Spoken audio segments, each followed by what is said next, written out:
ये batch education के इतिहास को बदलने वाला बैच होने वाला है। हमारा चैलेंज है आप कंप्लीट क्लास को देखें। अगर आपको ये YouTube का नंबर 1 क्लास ना लगे तो आप हमारे चैनल पर कभी आए ही नहीं। So hi everyone, myself Riyaz, IIT NEET board exam expert. आज हम आपको कराने वाले हैं क्लास 12 फर्स्ट फिजिक्स का फर्स्ट चैप्टर वैद्युत आवेश तथा क्षेत्र।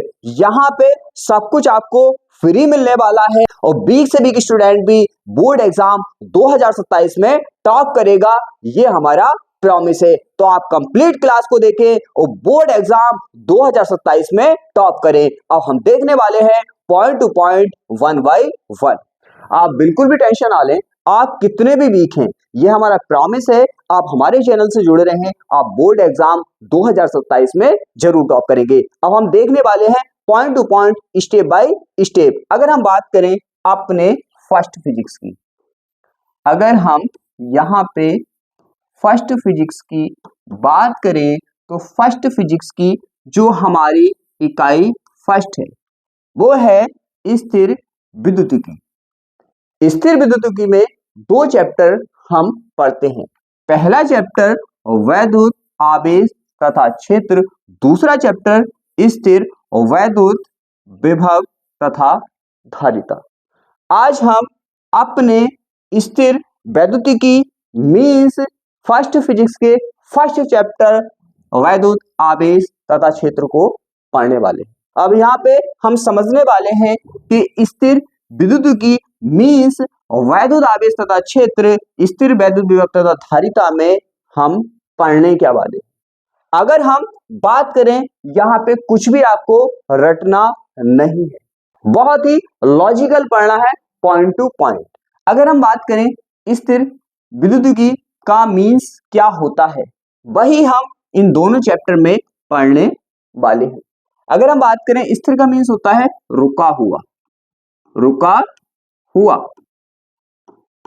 विद्युतिकी मीन्स होता है, विद्युत मीन्स आवेश। कहने का सिंपल सा मीन्स ये है, स्थिर विद्युतिकी में हम रुका हुआ आवेश पढ़ने वाले हैं। रुका हुआ आवेश का मीन्स होगा, यहाँ पे जो आवेश होगा वो एक जगह रुका हुआ होगा, स्थिर होगा, गति नहीं करेगा। तो शायद आपको समझ आया होगा कि स्थिर विद्युतिकी में हम क्या पढ़ने वाले हैं। कहने का सिंपल सा मीन्स ये है, स्थिर विद्युतिकी मीन्स पहले चैप्टर वैद्युत आवेश तथा क्षेत्र और स्थिर वैद्युत विभव तथा धारिता में हम रुके हुए आवेश को, स्थिर आवेश को पढ़ने वाले हैं। तो शायद आपको समझ आया होगा कि स्थिर विद्युतिकी के दोनों चैप्टर में हम क्या पढ़ने वाले हैं। हम यहाँ पे पढ़ने वाले हैं आवेश एक जगह स्थिर होगा, रुका हुआ होगा, गति नहीं करेगा। तो शायद आपको ये समझ आया होगा कि यहाँ पे हम क्या पढ़ने वाले हैं। अब बात करें हम अपने फर्स्ट फिजिक्स के फर्स्ट चैप्टर वैद्युत आवेश तथा क्षेत्र की, तो यहाँ पे हमारा फर्स्ट टॉपिक है वैद्युत आवेश। तो हम देखने वाले हैं कि वैद्युत आवेश क्या होता है। जैसे आपको सिंपल में लिखवा दिया जाता है, क्या भाई लिखवा दिया, वैद्युत आवेश पदार्थ का वह मौलिक गुण है जिसके कारण वह वैद्युत बल आरोपित अथवा अनुभव करती नहीं होगा, करता है। तो आपके ऊपर से निकल जाएगा और आप इसको रटते फिरोगे, यही नहीं करना है। अगर हमको वैद्युत आवेश की डेफिनेशन को समझना है तो सबसे पहले हमें समझना पड़ेगा पदार्थ को और हमें समझना पड़ेगा मौलिक गुण को। अगर हम बात करें पदार्थ क्या होते हैं, तो आप हाई स्कूल में 9th में ये तो पढ़कर आए हो। क्या होता है, हमारे पास होते हैं परमाणु। क्या होते हैं अपने पास, परमाणु होते हैं। परमाणु मिलकर बनाते हैं अणु और अणु से बनता है पदार्थ और पदार्थ से बनती है वस्तुएं। क्या बनती है, वस्तुएं। यहां पे ऐसा भी देखा गया है कि परमाणुओं से अणु नहीं बनते, डायरेक्टली पदार्थ बनते हैं। तो यहाँ पे सिंपल में आपको समझ आया होगा कि आखिर पदार्थ क्या है। पदार्थ हमारा अणु या परमाणुओं से बना हुआ होता है। जो अणु या परमाणुओं से बनता है उसको हम पदार्थ कहते हैं। तो शायद आपको समझ आया होगा पदार्थ क्या है। अब हम बात करें मौलिक गुण की। मौलिक गुण क्या होते हैं? मौलिक गुण की बात करें, जैसे ये बच्चा है या आप हो, जब आप पैदा हुए होगे तो आपके पैदा होने के साथ कुछ गुण आए होंगे जिसको बोलते हैं हम पैदाइशी गुण, जो पैदा होने के साथ आपके अंदर आते हैं। उन्हीं गुणों को हम बोलते हैं मौलिक गुण। इनको हम सिंपल में पैदाइशी गुण भी बोल सकते हैं।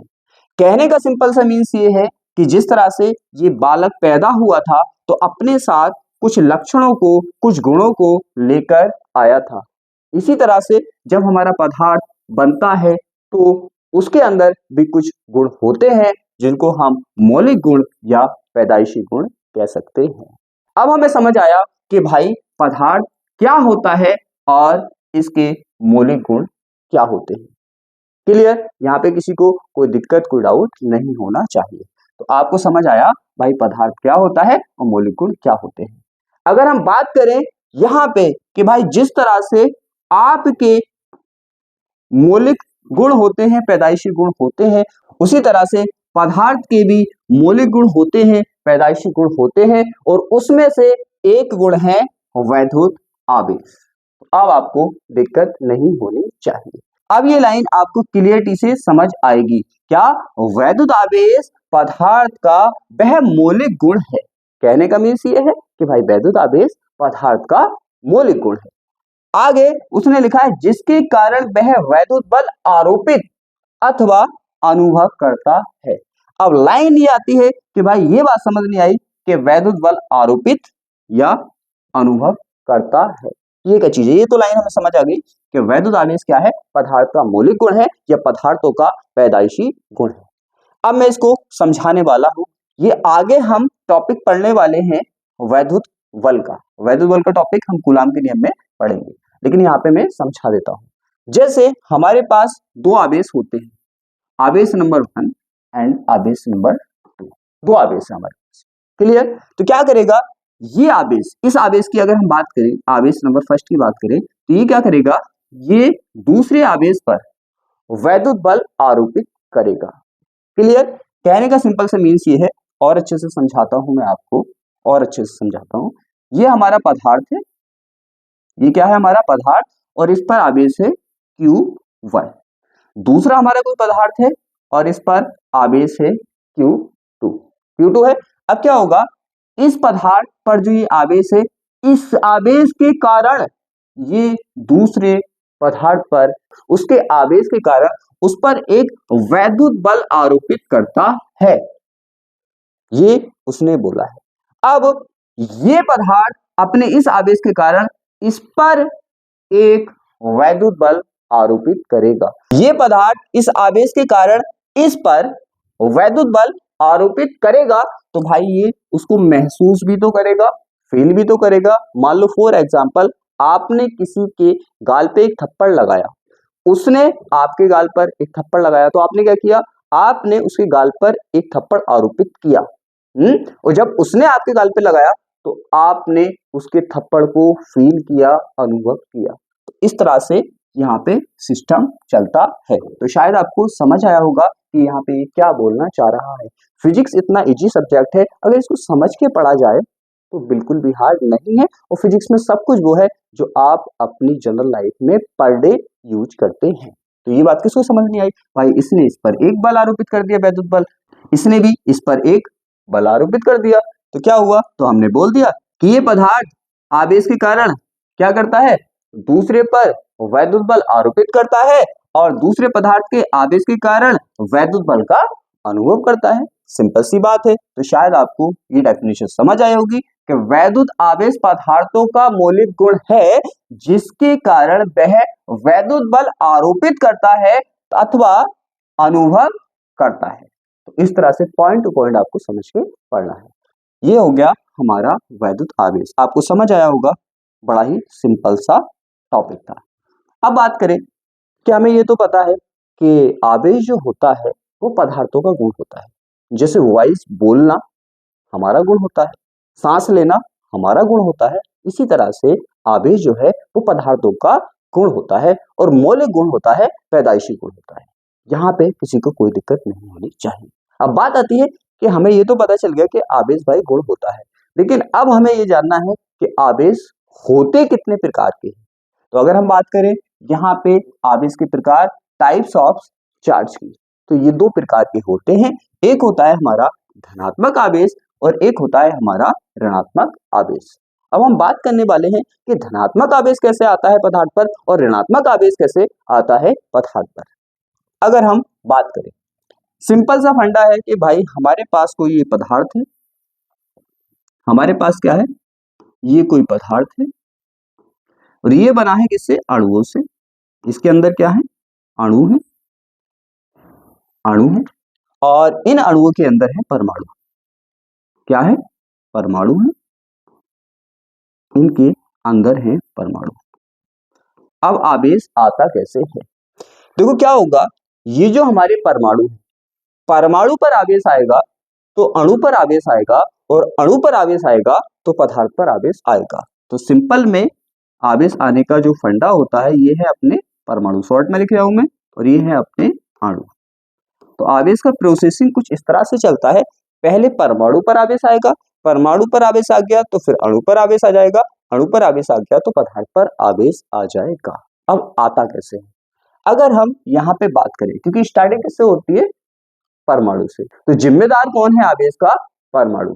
परमाणु कुछ इस तरह से हमारा दिखता है, शायद आपने हाई स्कूल में इसको देखा होगा, इस तरह से यहाँ पे परमाणु हमारा दिखता है। अब अगर हम बात करें परमाणु बना किससे होता है, तो ये बना होता है प्रोटॉन, इलेक्ट्रॉन और न्यूट्रॉन से।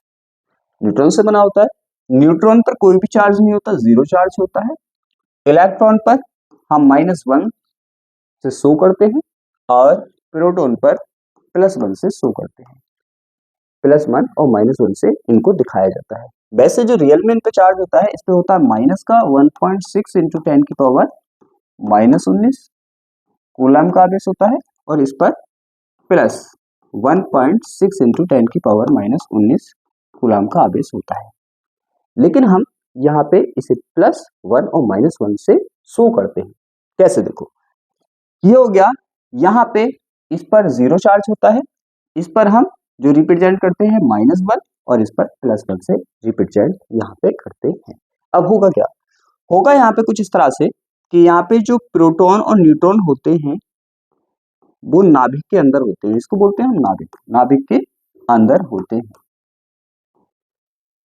सॉरी नाभिक, नाभिक के अंदर होते हैं। और जो इलेक्ट्रॉन होते हैं इस तरह से कक्षाओं में होते हैं, इसको बोलते हैं कक्षा। एक एक पॉइंट को अच्छे से समझना है क्योंकि ये टॉपिक इतना अच्छा है, क्योंकि आपके यहाँ पे 2-3 चैप्टर भी हैं परमाणु और नाभिक पे रिलेटिव, और केमिस्ट्री में भी आपकी हेल्प करेगा, तो आपको अच्छे से इसको समझना है और यहाँ पे ये हेल्प कर ही रहा है। तो इस तरह से हो गया इस तरह से। अब देखो यहाँ पे क्या होता है, यहाँ पे मान लो ये किसी पदार्थ के अंदर है, क्या है, किसी पदार्थ के अंदर है। इसको मैंने क्या किया, देखो सिंपल मैं आपको समझा दूं, बस मैंने इस पदार्थ का एक परमाणु यहाँ पे उठाया और यहाँ पे बना लिया। अब शायद आपको अच्छे से समझ आया होगा, एक परमाणु लिया और यहाँ पे मैंने इसको बना दिया, राइट। यहाँ पे किसी को कोई दिक्कत नहीं होनी चाहिए, ये हो गया। अब क्या है, अब दूसरा कोई पदार्थ था हमारे पास, उसका मैं एक परमाणु बना लेता हूँ, उसका एक परमाणु मैं यहाँ पे बना लेता हूँ।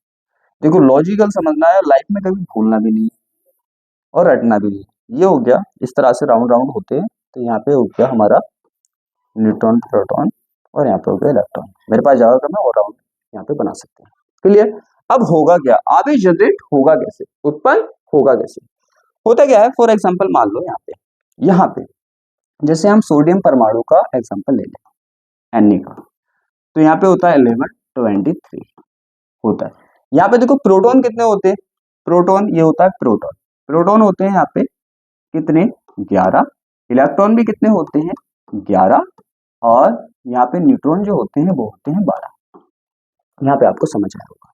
अब बात करें यहाँ पे, जब इस पर कोई भी आवेश नहीं है, कोई भी आवेश नहीं है, पदार्थ पर कोई भी आवेश नहीं है, ये पैदाइशी गुण होता है इसका, इसके पैदा होने के साथ इसके अंदर ये गुण होता है वैद्युत आवेश का, लेकिन ये हर टाइम पे नहीं दिखाता। जैसे वॉइस है, साउंड है, आपके अंदर है, लेकिन आप हर टाइम तो नहीं बोलते, कंडीशन के अकॉर्डिंग बोलते हैं। तो किसी भी पदार्थ के अंदर आवेश का गुण तो होता है, लेकिन हर टाइम ये रिप्रेजेंट नहीं करता, कुछ कंडीशन में ये रिप्रेजेंट करता है, उसको दिखाता है।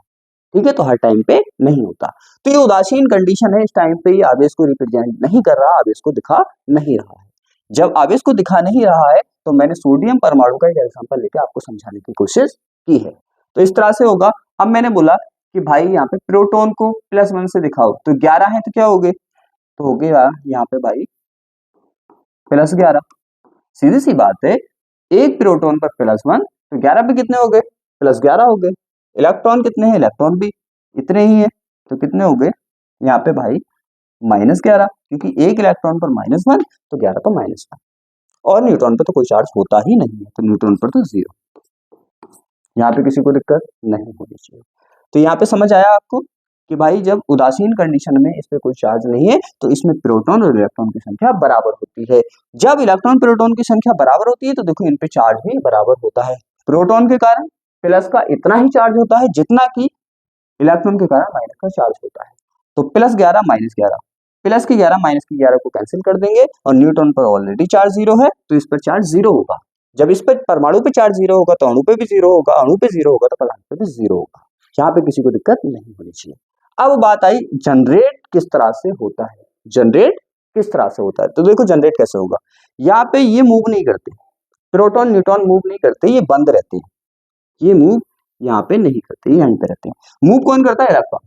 इलेक्ट्रॉन आ जा सकता है, परमाणु से बाहर आ जा सकता है, मीन्स अणु से भी निकल सकता है, पदार्थ से भी बाहर निकल सकता है। कहने का मीन्स ये है पूरे से इलेक्ट्रॉन को बाहर निकाला जा सकता है, प्रोटॉन और न्यूट्रॉन को नहीं निकाला जा सकता। क्लियर। तो यहाँ पे क्या होगा, यहाँ पे इलेक्ट्रॉन मूव कर सकता है, जा सकता है। मान लो फॉर एग्जांपल एक इलेक्ट्रॉन निकलकर दूसरे पदार्थ में पहुंच गया, किसी को कोई दिक्कत नहीं, पहुंच गया। जैसे ही ये पहुंचा तो यहाँ पे पहले कितने थे, 11 थे इलेक्ट्रॉन, अब कितने बचे, 10। तो जब 10 इलेक्ट्रॉन बचे तो 10 के कारण कितना चार्ज हुआ, -10, -10। और प्लस का तो अपना सेम रहता है क्योंकि प्रोटॉन तो जाता नहीं। तो प्लस का है अपने पास 11, माइनस का है अपने पास 10, तो माइनस का 10 प्लस के 10 को कैंसिल कर देगा। फाइनल कितना बचेगा भाई, फाइनल बचेगा अपना +1 बचा। अब जैसे ही इस पे +1 का चार्ज आएगा तो भाई यहाँ पे इस पे +1 चार्ज आएगा और इस तरह से पदार्थ पे +1 का चार्ज आ जाएगा। तो इस तरह से चार्ज जनरेट होता है। शायद आपको समझ आया होगा पदार्थ पे चार्ज जनरेट होता कैसे है। अब यहाँ का तो सिस्टम हो गया कि भाई इससे इलेक्ट्रॉन निकल गया और इस तरह से परमाणु पे चार्ज आया, परमाणु से अणु पे चार्ज आया और अणु से पदार्थ पे चार्ज आ गया। अब बात आती है तो पॉजिटिव आया, इसका मीन सिंपल सा ये हुआ कि एक इलेक्ट्रॉन मूव करेगा तो +1 आएगा। 2 इलेक्ट्रॉन अगर चले गए तो आप खुद लगा सकते हो कितना आएगा, +2। 3 चले गए तो +3, 4 चले गए तो +4। तो इस तरह से हमने समझा कि इलेक्ट्रॉन के जाने से प्लस चार्ज आता है और जितने जाते हैं इतने का आ जाता है। अब बात आती है कि भाई ये तो हम समझ गए कि प्लस चार्ज कैसे आता है, क्लियर। माइनस चार्ज कैसे आता है, ऋणात्मक चार्ज कैसे आता है। अब देखो यहाँ पे फॉर एग्जांपल समझ लो, एग्जांपल के लिए बस यहाँ पे कि मान लो यहाँ पे 10 कितने थे, 10 इलेक्ट्रॉन और यहाँ पे 10 ही प्रोटॉन थे और न्यूट्रॉन। फॉर एग्जांपल ऐसे मान लेते हैं हम उन्हें समझाने के लिए कि यहाँ पे कितने थे, 11 थे, राइट। तो इनसे तो कोई मतलब होता नहीं, तो चार्ज नहीं होता। अब क्या हुआ, जब इस पे कोई चार्ज नहीं था तो ये कंडीशन थी, यहाँ पे इलेक्ट्रॉन कितने थे, 10 तो -10, प्रोटॉन 10 तो +10, इस तरह से। तो जब ये नॉर्मल कंडीशन में था, इस पे कोई चार्ज नहीं था, जैसे ही एक इलेक्ट्रॉन यहाँ पे आया, तो यहाँ पे इलेक्ट्रॉन कितने हो गए, पहले 10 थे नॉर्मल कंडीशन में जब इस पे कोई चार्ज नहीं था, एक इस पदार्थ से इस पदार्थ में आ गया तो यहाँ पे कितने हो गए, 11 इलेक्ट्रॉन हो गए। कितने इलेक्ट्रॉन हो गए यहाँ पे इलेक्ट्रॉन हो गए भाई 11। कितने इलेक्ट्रॉन, 11 इलेक्ट्रॉन हो गए। अब देखो यहाँ पे चार्ज कितना हो गया, माइनस का 11, प्लस का कितना 10। अब यहाँ पे क्या होगा, प्लस का 10 माइनस के 10 को कैंसिल कर देगा, बचेगा -1। तो एक इलेक्ट्रॉन अगर आया तो -1 आया, 2 आएंगे तो आप खुद लगा सकते हैं, -2, 3 तो -3, तो इस तरह से चार्ज आता है। यहाँ पे फाइनल हमारा रिजल्ट ये निकला कि भाई इलेक्ट्रॉन अगर जा रहे हैं तो प्लस आता है और इलेक्ट्रॉन किसी पदार्थ पे आ रहे हैं तो माइनस आता है। दोनों प्रोसेसिंग आपको अच्छे से समझ आए होंगे। इसी तरह से मान लो ये माइनस है तो क्या होगा, परमाणु पे माइनस, फिर अणु पे माइनस, फिर पदार्थ पे माइनस, तो इस तरह से प्लस माइनस यहाँ पे जनरेट होते हैं। तो अब इस 2 प्रकार का होता है, कैसे आता है आपको शायद अच्छे से समझ आया होगा। तो इस तरह से फिजिक्स को पढ़ते हैं, कभी जिंदगी में भूलते भी नहीं। तो ये हो गया आपका फाइनल। तो प्लस माइनस कैसे आया, क्या हुआ, सब कुछ समझ आया। आगे अगर हम बात करें, अब आगे हम बात करने वाले हैं कि हमने देखा था कि भाई पदार्थ के अंदर जब पदार्थ पैदा होता है, उत्पन्न होता है, बनाया जाता है, बनता है, तो आवेश का गुण होता है, यह हमें पता है। फिर उसके बाद हमने देखा कि भाई ये आवेश का गुण उसके अंदर तो होता है, लेकिन हर टाइम आवेश नहीं होता, किसी कंडीशन में उस पर आवेश आता है। वो कंडीशन भी हमने देख ली कि इलेक्ट्रॉन जाएगा तो प्लस आएगा और इलेक्ट्रॉन आएगा तो माइनस आएगा, ये भी हमने देख लिया। अब हम देखने वाले हैं कि कौन कौन सी ऐसी विधियां हैं जिससे हम इलेक्ट्रॉन को मूव करा सकते हैं और चार्ज को ला सकते हैं। पहले हमने देखा क्या, पदार्थ का गुण आवेश, फिर हमने देखा कितनी तरह से होता है, फिर हमने देखा कैसे जनरेट होता है। अब हम वही देखने वाले हैं कि यहाँ पे किस किस विधि से हम जनरेट कर सकते हैं किसी पदार्थ पे आवेश को। तो शायद आपको यहाँ तक समझ आया होगा। अब हम देखने वाले हैं आवेशन की विधियां। आवेशन की विधियां का मीन्स होता है आवेश को कैसे कैसे उत्पन्न किया जा सकता है। ये तो हम समझ चुके हैं कि इलेक्ट्रॉन के आने जाने से आवेश उत्पन्न होता है। अब हम देखने वाले हैं कि आखिर इलेक्ट्रॉन को भेजा किन किन विधियों से जाएगा, इधर उधर करा किन किन विधियों से जाएगा, जिससे हम आवेश को उत्पन्न करेंगे। अब हम देखने वाले हैं 1 बाय 1। पहली विधि है घर्षण द्वारा आवेशन, मीन्स घर्षण करेंगे मतलब घिसेंगे, जिससे इलेक्ट्रॉन मूव करेंगे और चार्ज आएगा। उसके बाद चालन का मीन्स चलाकर हम भेजेंगे जिससे आवेश आएगा। किसे भेजेंगे आपको समझा चुका हूं, इलेक्ट्रॉन ही जाते हैं, प्रोटॉन न्यूट्रॉन नहीं जाते यहाँ पे।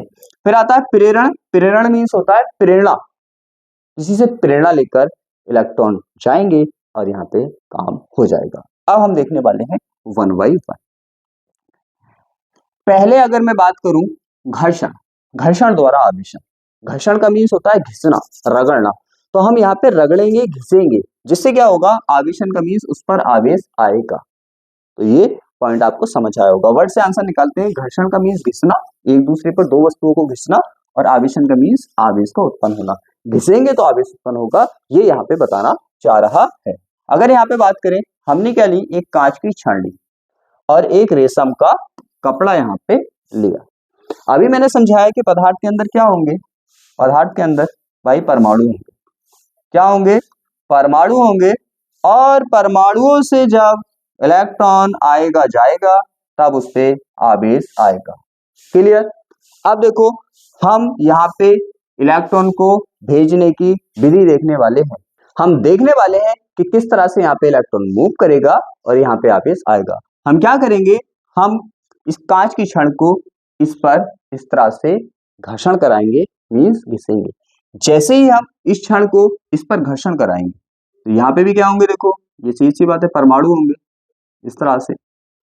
तो यहाँ पे क्या करेंगे, जब हम इसे इस तरह से घर्षण कराएंगे, घिसेंगे, तो यहाँ पे जो इलेक्ट्रॉन होंगे वो इस तरह से यहाँ पे मूव कर जाएंगे।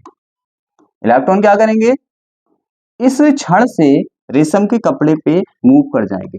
अभी हमने सीखा था कि जिससे इलेक्ट्रॉन चले जाते हैं उस पर प्लस आता है, और जिस पर इलेक्ट्रॉन आ जाते हैं उस पर माइनस आता है। तभी मैंने बताया था कि आवेश जो होता है हर टाइम किसी भी पदार्थ पे नहीं होता है, जब उससे इलेक्ट्रॉन आते जाते हैं उस टाइम पे पदार्थ पर आवेश उत्पन्न होता है। वही विधि हम देखने वाले हैं। पहली विधि थी हमारी घर्षण, अगर घिसेंगे तो इलेक्ट्रॉन आएंगे जाएंगे जिससे आवेश उत्पन्न होगा। दूसरी विधि की अगर हम बात करें यहाँ पे, दूसरी विधि की बात करें, यह है चालन। चालन में क्या करते हैं, चालन में एक तो होता है हमारा उदासीन, कैसा होता है, उदासीन चालक होता है यहाँ पे, और एक होता है हमारा जिस पर आवेश होता है। ऑलरेडी ये है हमारा आवेशित, ये क्या है हमारा आवेशित चालक है, और ये उदासीन चालक है। हम क्या करेंगे, दोनों को टच कर देंगे, एक दूसरे के संपर्क में लेकर आएंगे। जैसे ही हम एक दूसरे के संपर्क में लेकर आएंगे तो ये भी आवेशित हो जाएगा। क्यों, क्योंकि यहाँ पे देखो प्लस है माइनस है, माइनस यहाँ पे मूव कर जाएगा और इस पर भी प्लस चार्ज आ जाएगा। तो इस तरह से यहाँ पे हम चालन विधि द्वारा भी आवेश उत्पन्न कर सकते हैं। तो शायद आपको समझ आया होगा। यहाँ पे आकर्षण प्रतिकर्षण प्लस माइनस वाला अभी बहुत ही अच्छे से मैं आपको समझाने वाला, कोई दिक्कत वाली बात यहाँ पे नहीं होनी चाहिए। उसके बाद अगर हम यहाँ पे बात करें प्रेरणा, प्रेरण विधि, प्रेरणा का मीन्स होता है प्रेरणा, प्रेरणा। जैसे मान लो फॉर एग्जांपल के लिए कि एक बच्चा रोज पढ़ने जाता है और दूसरा बच्चा नहीं जाता, लेकिन उसे देखकर, उसे प्रेरित होकर वो बच्चा भी पर डे स्कूल जाने लगा। तो ये क्या हुआ, प्रेरणा आई उसके अंदर, जिससे वो काम को करने लगा। प्रेरणा मीन्स बिल्कुल यहाँ पे भी प्रेरणा लेगा और यहाँ पे आवेश उत्पन्न होगा। जैसे ये देखो ऋणावेशित क्षण है, तो इस पे ऋणावेश है, ऋणावेश है, इस पर कोई भी आवेश नहीं है। तो जब इस पर आवेश है, ये इसे देखकर आवेशित हो जाएगा। तो ली ना ली इसने प्रेरणा, इसने सोचा कि भाई इस पर आवेश है, तो इससे प्रेरणा लेकर इसने सोचा मुझ पर भी आवेश होना चाहिए, तो इस पर आवेश आ गया। ये होता है प्रेरणा द्वारा आवेश। होता क्या है, जैसे हम इसके पास लाते हैं, इसको इसके पास लाते हैं, तो यहाँ पे देखो माइनस है, माइनस है, तो माइनस क्या करेगा, माइनस माइनस को प्रतिकर्षण करेगा। आकर्षण और प्रतिकर्षण का जो नियम है बहुत अच्छे से अभी समझाने वाला हूँ, आप टेंशन ना लो। तो ये क्या करेगा, माइनस माइनस एक दूसरे को प्रतिकर्षित करेंगे और ये इलेक्ट्रॉन यहाँ पे मूव कर जाएंगे, तो इस साइड पे माइनस आ जाएगा। आपको पता है जहां पे इलेक्ट्रॉन होते हैं वहां पे माइनस होता है, और इस साइड पे प्लस आ जाएगा। तो अपने इलेक्ट्रॉन किस साइड मूव हो गए, उस साइड मूव हो गए, तो इस तरह से यहाँ पे क्या आ गया, माइनस आ गया। और जब इलेक्ट्रॉन इस साइड मूव हो गए प्रतिकर्षण के कारण, तो इस साइड पे प्लस आ गया। तो ऐसा यहाँ पे देखने के लिए मिलता है। तो ये विधियां थी जिससे हम किसी पदार्थ पर आवेश उत्पन्न कर सकते हैं। क्योंकि पैदाइशी गुण तो होता है आवेश पदार्थों में, लेकिन हर टाइम नहीं होता। हमें विधियों का यूज करना पड़ता है जिससे उस पर आवेश आता है। तो शायद आपको ये बात समझ आई होगी। अब हम बात करें यहाँ पे मात्रक तथा विमा की, कि आवेश का मात्रक क्या होता है, विमा क्या होती है। बड़ा ही सिंपल है, किसी का भी मात्रक आप चुटकियों में सेकंडों में निकाल सकते हैं। आपने हाई स्कूल में पढ़ा होगा एक formula, I is equal to Q upon T, पढ़ा होगा। जिसका आप मात्रक निकालना चाहते हैं, फॉर्मूले में उसे एक साइड कर लें, बाकी सबको एक साइड कर लें। तो हम Q को एक साइड कर लेंगे तो ये ऊपर चला जाएगा, तो बन जाएगा IT बराबर Q। हम इसको ऐसे भी लिख सकते हैं, Q बराबर IT। बात एक ही है, आप ऐसे बोल दो IT बराबर है Q के, ये बोल दो Q बराबर है IT के, ऐसे लिख सकते हैं। फिर उसके बाद मात्रक निकालने के लिए क्या करते हैं, इसका तो हमें मात्रक चाहिए इसका मात्रक, तो सीधी सी बात है, यहाँ पे क्या करेंगे, इनकी जगह इनके मात्रक लिख देंगे, तो इसका मात्रक आ जाएगा। आई धारा का मात्रक क्या होता है, एम्पियर, शॉर्ट में लिख रहा हूं मैं, तो एम्पियर हो गया। और ये मल्टीप्लाई में मल्टीप्लाई लगा दिया, डिवाइड में होते हैं डिवाइड लगा देते हैं, जैसे कंडीशन में होते हैं वैसा लगा देते हैं। मल्टीप्लाई में मल्टीप्लाई लगा दिया। टाइम का मात्रक क्या होता है, सेकंड, सेकंड। तो इसका मात्रक क्या बन गया, एम्पियर इंटू सेकंड। इसी को हम बोल देते हैं क्या, इसी को हम बोल देते हैं कूलम, कूलम। तो इस तरह से हम किसी का भी मात्रक निकाल सकते हैं। तो क्या हुआ, अब इसका मात्रक एम्पियर इंटू सेकंड या कूलम होता है। मात्रक का मीन्स होता है जिससे हम मापते हैं, जिससे हम उसको मापते हैं। मापना सिंपल भाषा में बोलते हैं नापते हैं। तो ये हो गया। उसके बाद आती है इसकी विमा। विमा भी हम फॉर्मूले का यूज करके निकाल देते हैं। Q इज इक्वल टू क्या होता है, IT, IT हो गया। अब यहाँ पे जो भी इनकी विमा है यहाँ पे रख दो, जैसे जो भी मात्रक था रख दिया, इसका मात्रक बन गया, इसी तरह से यहाँ पे विमा रख दो, इसकी विमा बन जाएगी। धारा की विमा होती है A और इसकी विमा होती है T, तो इसकी विमा बन गई A T। सिंपल। तो इतना सिंपल होता है यहाँ पे। आगे हम बात करें आवेश के गुणधर्म। अब देखो हमने क्या समझा था, पहले हमने देखा कि पदार्थ का गुण है आवेश। अब हम देखेंगे कि आवेश के क्या गुण है। जैसे मान लो फॉर एग्जांपल कि अपना गुण है साउंड। अब साउंड के भी तो गुण होंगे, जैसे हमारे पास आवाज है तो हम सिंगिंग कर सकते हैं, हम बोल सकते हैं, हम बहस कर सकते हैं। तो क्या होता है कि हर गुण का एक गुण होता है। पदार्थ का गुण आवेश, फिर आवेश के भी गुण होंगे। सिंपल सी बात है। जैसे हमारा गुण बोलना और बोलने के भी कुछ गुण होंगे। सिंपल सी बात है। जैसे हम सिंगिंग कर सकते हैं, हम बातें कर सकते हैं, बहुत सारे। तो इस तरह से होगा। तो पहले देखा हमने पदार्थ का गुण आवेश, अब आवेश के गुण यहाँ पे हम देखने वाले हैं। पहला गुण है आकर्षण तथा प्रतिकर्षण। देखो यहाँ पे क्या होता है, अभी हमने समझा था कि हमारे पास कोई पदार्थ है और इससे इलेक्ट्रॉन मूव हो गया, चला गया, तो इस पे प्लस आ गया। दूसरा हमारे पास कोई पदार्थ है, इससे भी इलेक्ट्रॉन चला गया, तो इस पे भी प्लस आ गया। हमने सीखा था कि भाई यहाँ पे अगर प्लस आया है तो इससे इलेक्ट्रॉन गए होंगे, जब इलेक्ट्रॉन गए होंगे तो इलेक्ट्रॉन की कमी हुई होगी इस पे। यहाँ पे भी ऐसा, तो इसका मीन्स इन दोनों पे इलेक्ट्रॉन की कमी है। अब आगे एक पदार्थ है और इस पर है माइनस, दूसरा पदार्थ है इस पर भी है माइनस है।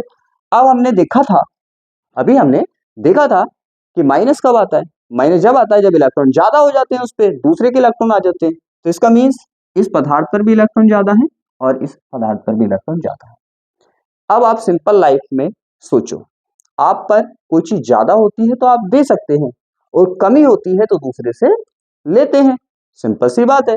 अब देखो, पहले मैं आपको बताता हूं प्रतिकर्षण और आकर्षण का मीन्स क्या होता है। प्रतिकर्षण का मीन्स अगर सिंपल भाषा में बोले तो दूर भागना, और आकर्षण का मीन्स अगर सिंपल भाषा में देखें तो पास आना, एक दूसरे के पास आना। अब यहाँ पे देखो, अब समझते हैं हम, यहाँ पे प्लस है और इस पर भी प्लस है, इस पर भी इलेक्ट्रॉन की कमी है, इस पर भी इलेक्ट्रॉन की कमी है।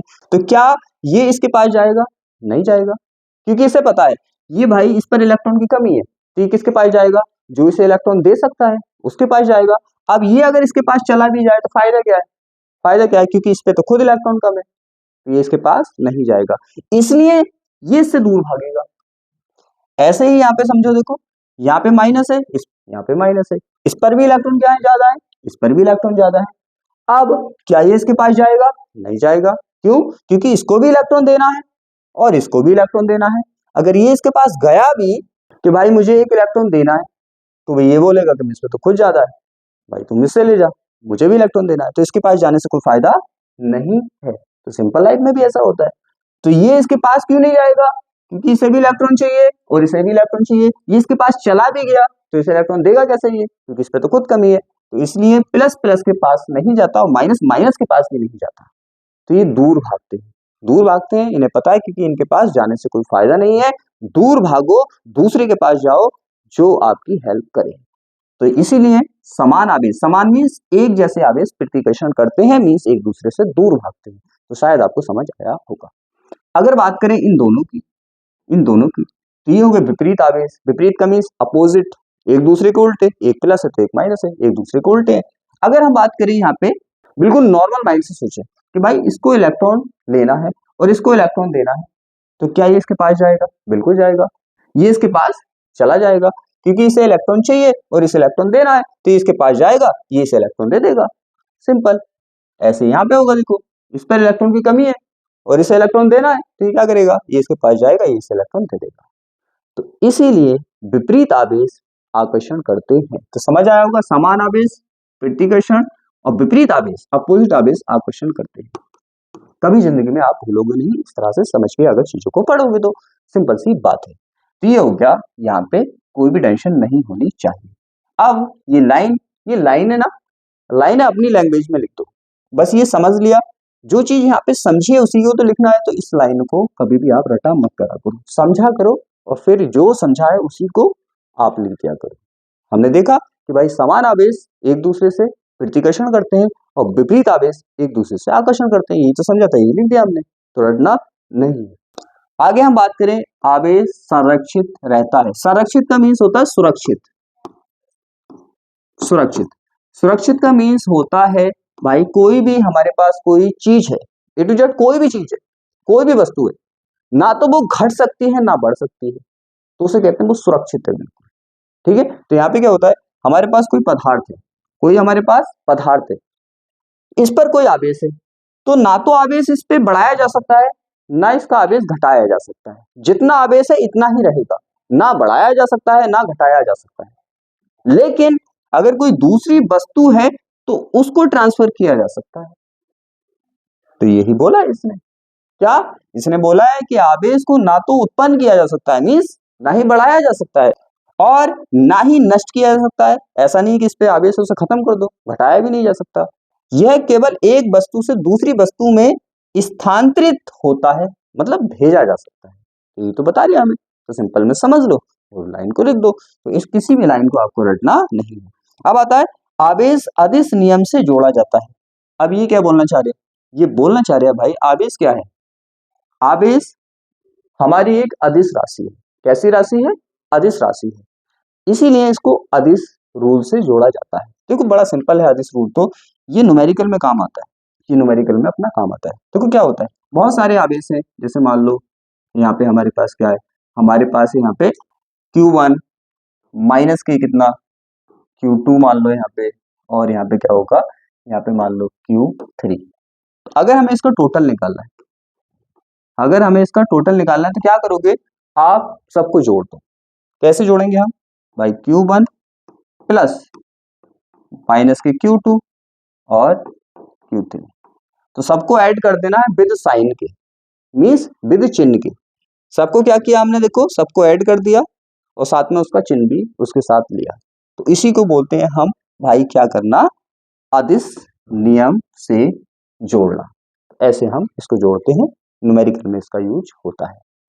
तो आपको एक भी लाइन, एक भी पॉइंट रटना नहीं है, आपको फिजिक्स का, केमिस्ट्री का, बायोलॉजी का कंप्लीट सिलेबस एक एक पॉइंट को समझा के कराया जाएगा, नंबर 1 तरीके से कराया जाएगा।